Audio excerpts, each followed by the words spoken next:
Amis de l'informatique et du cyberespace, bonjour. Dans ce tuto, nous allons regarder ce qui concerne le clavier. Donc ça va être un aperçu des fonctions essentielles du clavier, comme de rentrer des accents, de mettre des majuscules, de rentrer des signes un petit peu spéciaux, tout ce qui concerne l'entrée d'informations à partir du clavier. Donc sur votre écran, vous avez deux claviers. Le clavier Duo, ici, c'est un clavier normal, celui que vous avez dans la plupart des cas sur votre ordinateur. Et en bas, vous avez le clavier virtuel de Windows. Si vous avez Windows 10 ou Windows 11, vous pouvez afficher ce clavier. Ça, c'est pour les gens qui ont un écran tactile. Ils peuvent rentrer des informations directement à partir de leur écran. Il suffit d'activer ce clavier virtuel. Alors, si on regarde un petit peu le clavier du haut, on s'aperçoit que la grosse différence avec le clavier virtuel, c'est qu'ici à droite, vous avez tout un groupe de touches, hein, donc c'est à partir d'ici, qu'on appelle le pavé numérique. Alors, ne confondez pas, ce n'est pas un pavé Charolais, c'est pas du tout la même utilisation. Alors, dans ce clavier numérique, qu'est-ce qu'il fait? Comme son nom l'indique, il sert principalement à rentrer des chiffres. Donc, vous voyez ici, vous avez des chiffres, hein, et là, vous avez un certain nombre de caractères spéciaux utilisés dans tout ce qui entoure les chiffres, hein, le multiplier, le moins, le plus, etc.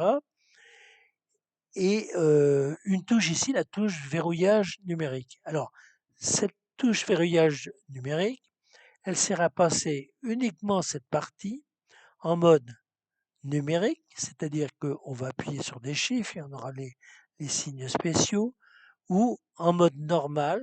Et le mode normal, c'est, vous voyez ici, il y a sous le 8, par exemple, il y a une flèche vers le haut, donc c'est déplacement vers le haut, ici déplacement vers le bas, ici c'est pas de déplacement du tout, déplacement à droite, déplacement à gauche, hein.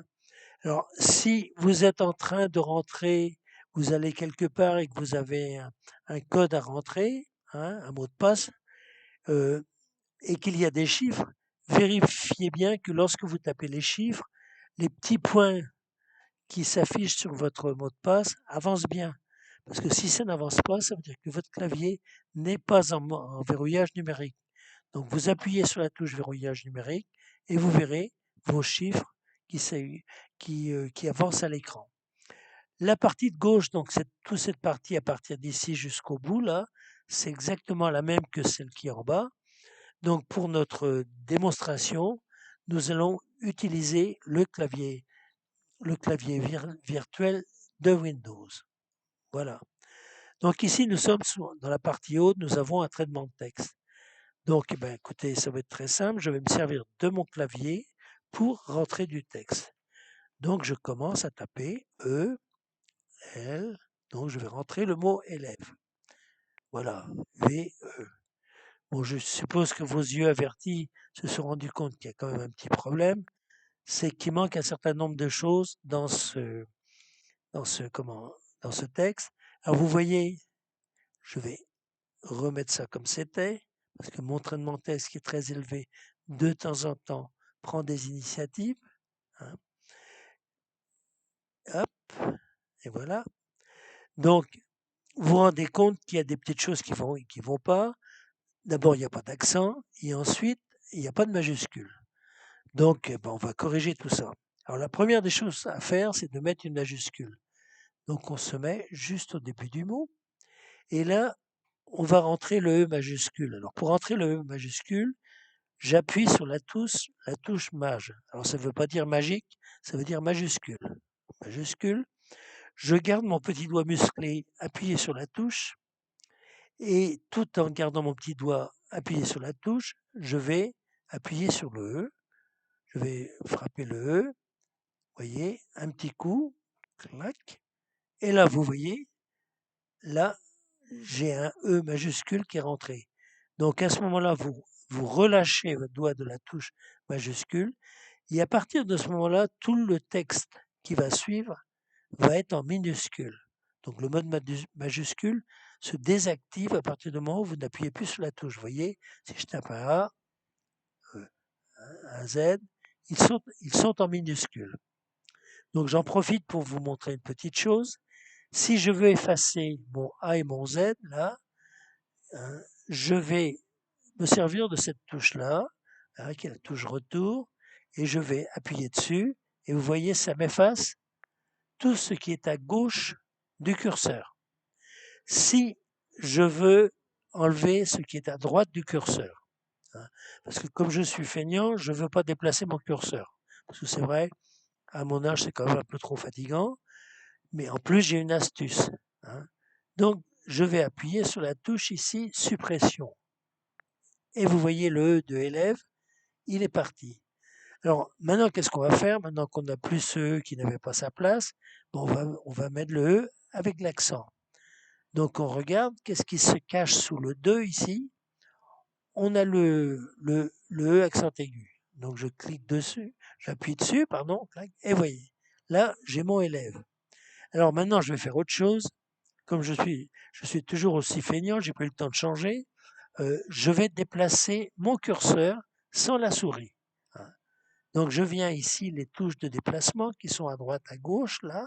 Vous voyez, déplacement vers le bas, déplacement vers le haut, vers la droite, vers la gauche. Donc là, il faut que je me déplace vers la droite. Donc un petit coup, j'appuie un petit coup sur le déplacement vers la droite. Et vous voyez, mon curseur s'est déplacé à droite du L. Si je fais vers la gauche, ben, il va revenir là où il était. Donc, je vais rentrer mon E accent grave. Donc, vous voyez, il est ici. Il ne s'est pas trop caché. Il s'est juste mis sous l'aile du 7. Donc, j'appuie sur, sur cette touche, un petit coup, et voilà. Donc, maintenant, j'ai un E en trop. Donc, ben, je vais faire comme tout à l'heure. Je vais le supprimer. Voilà. Et donc, vous voyez, maintenant, j'ai mon mot élève. Ah, quand même, il y a une petite erreur que je n'avais pas vue. Vous voyez, ici j'ai deux, j'ai le E majuscule et j'ai le E de et j'ai le E accent. Donc qu'est-ce que je vais faire? Ben, je vais y aller. Hein. Donc je me déplace vers la gauche, encore une fois, voilà. Et quand je suis là, je vais l'effacer avec cette touche-là, c'est-à-dire en allant vers la gauche. Voilà. Et hop, tout se passe bien. Donc on a rentré notre mot élève. Donc, je vais refaire un petit tour sur les effacements. Hein.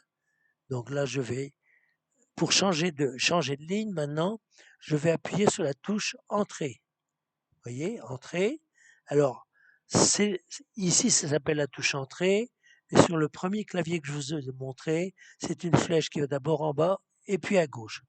Ça symbolise que sur les anciens écrans, on appelait le retour chariot, qui était une référence à la télétype qui était branchée sur les premiers ordinateurs et que les moins de 20 ans ne peuvent pas connaître. Donc ici, par exemple, je vais rajouter du texte. Hein, voilà, je rajoute du texte. Donc, je recommence ce qu'on a vu. Je vais l'effacer à gauche. Hop, voilà. Maintenant, je vais l'effacer à droite. Je me mets au début. Et là, je fais suppression. Donc ça, vous avez compris. Alors maintenant, je vais vous montrer autre chose. Donc je rentre, je change de paragraphe. Alors une chose qu'il faut savoir, c'est quand vous êtes sur un traitement de texte, vous tapez, vous continuez à taper vos caractères et à la fin, automatiquement, le traitement de texte vous fera un passage à la ligne. Vous n'êtes pas obligé de le faire vous-même. Ça sera l'objet d'autres leçons. Donc je vais rajouter une ligne, voilà. J'appuie sur la touche Entrée, hop, voilà, et je rajoute voilà, des caractères. Et maintenant, je vais utiliser les touches de déplacement, comme on a vu. Donc ici, flèche haut, je vais vers le haut. Hein. Encore un petit coup vers le haut, je redescends, et voilà, on a fait le tour de pas mal de touches de fonction. Alors maintenant, on va voir ce qui concerne les chiffres. Vous voyez, je reviens en arrière, voilà. Donc les chiffres, alors dans le premier clavier, je vous ai montré le pavé numérique. Donc là, on peut les rentrer avec ce clavier. Ici, ce sont les touches du haut, de la rangée du haut. Mais vous remarquerez que sur votre clavier, au-dessus de cette rangée, vous en avez une autre où vous avez les touches de fonction. Donc ici, on va s'occuper de cette rangée-ci, celle où il y a les chiffres. Donc vous remarquerez que sur ces touches, il y a toujours 2 caractères, quelquefois 3. Donc le caractère du haut, c'est un chiffre. Vous voyez, ils ont tous des chiffres, sauf ici, vous avez des signes. Et là, vous avez par exemple le signe et. Là, on a vu, c'est le accent. Hein. Ici, on a les guillemets, là, l'apostrophe, la parenthèse, etc. Donc voilà. Donc ça, ce sont tous les signes qui sont habituellement utilisés. Hein. Donc je les efface, voilà. Et maintenant, je vais rentrer des chiffres. Alors pour rentrer les chiffres, si j'appuie sur cette touche-là, je serai obligé de garder mon petit doigt musclé appuyé pendant toute la saisie. Donc comme je suis toujours aussi feignant, je vais quand même m'épargner cet effort qui est proprement intolérable et on va faire autrement. J'appuie sur la touche verrouillage majuscule. Alors cette touche-là, vous appuyez dessus, vous la relâchez, le verrouillage majuscule est validé. Pour l'enlever, vous rappuyez une fois dessus. Donc il est toujours validé. Alors maintenant je vais rentrer par exemple 242. Bon, et voilà. Et là j'ai fini de rentrer mes chiffres et hop, je déverrouille mon verrouillage. Donc tout ce qui rentrera après, ce seront les lettres qui sont en bas ou les lettres minuscules. Donc je vais mettre un petit espace et maintenant je voudrais mettre le signe euro. Alors là, c'est un peu plus moustachu, vous allez voir, sauf que c'est pareil. Ici, je vais me servir d'une autre touche qui est la touche ici que vous avez en bas qui s'appelle Alt GR. Donc j'appuie dessus, tac, et là je vais appuyer sur la touche où il y a le E. Je clique sur le E et là vous voyez, c'est magique, comme je vous le disais. Vous avez le signe euro. C'est quand même un peu plus élégant que de marquer un EUR ou des choses comme ça. Si vous voulez le signe dollar, il est ici.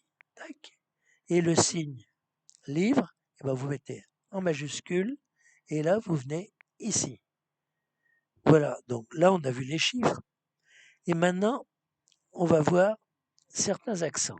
Alors, entre autres, on va voir ces deux petits loupiaux là, l'accent circonflexe et le tréma. Alors, comment.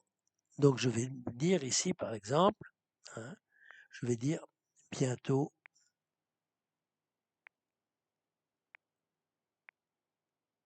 bientôt, voilà, bientôt Noël. Alors je vais mettre en majuscule à Noël parce que j'aime bien le Père Noël, c'est un copain à moi. Voilà, bientôt Noël. Alors il y a un petit problème là, comme d'habitude, vous l'avez remarqué, c'est que, alors ici, ce qui est extraordinaire quand même, c'est que le traitement de texte, alors que je n'avais pas rentré de haut, le traitement de texte a rajouté par lui-même le, l'accent circonflexe sur le haut. Donc vous voyez, ça vous pousse vraiment à être feignant.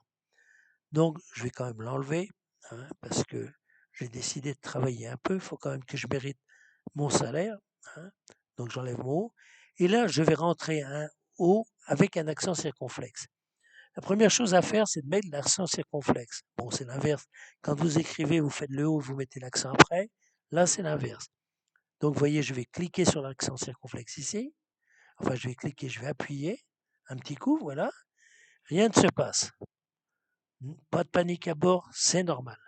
Et maintenant, je vais appuyer sur la touche haut. Vous voyez, attention, essuyez bien vos lunettes, ça va vous sauter à la figure. Voyez. Et vous voyez, dès que j'ai appuyé sur la touche haut, j'ai eu mon haut avec l'accent circonflexe. Si je prends une autre lettre, par exemple, alors je fais la même chose, accent circonflexe, et là je vais faire un E, par exemple. Voilà. Et vous voyez, j'ai un E avec accent circonflexe. Donc maintenant, je vais enlever ça. Maintenant, on va mettre le tréma. Alors le tréma, vous allez voir, c'est quand même pointu. Hein. Si vous avez si vous n'avez pas bac -6 en informatique, vous n'allez pas y arriver. Alors, le tréma, vous remarquerez, il est dans une touche à deux caractères d'imprimé de sérigraphier sur la touche. Il est en haut, donc il va falloir se mettre en mode majuscule. Donc je me mets en mode majuscule, avec mon petit doigt musclé, j'appuie. Tout en restant appuyé, j'appuie sur la touche où il y avait tréma et accent circonflexe. Et comme la fois d'avant, il ne se passe toujours rien. Et là, je vais appuyer sur mon E. Tac. Et là, vous voyez, j'ai le Noël qui est apparu. Donc vous voyez, c'est une histoire à deux temps. Donc je vous le refais. Pour mettre le tréma, je me mets en mode majuscule en appuyant sur la touche majuscule et en gardant le doigt dessus, très important. Ensuite, j'appuie sur la touche où il y a le tréma, clac, voilà, rien ne s'est passé. Et là, par exemple, je vais appuyer sur la touche I. Et vous voyez, j'ai I tréma. Donc, eh ben, écoutez, on a vu toutes les choses essentielles. Maintenant, vous pouvez rentrer tous les, tous les codes que vous avez sur votre clavier. Je crois que ça va suffire pour aujourd'hui. Vous avez plein d'exercices à faire chez vous. Donc, je vous souhaite bon vent et à plus dans le bus et à bientôt pour de nouvelles aventures.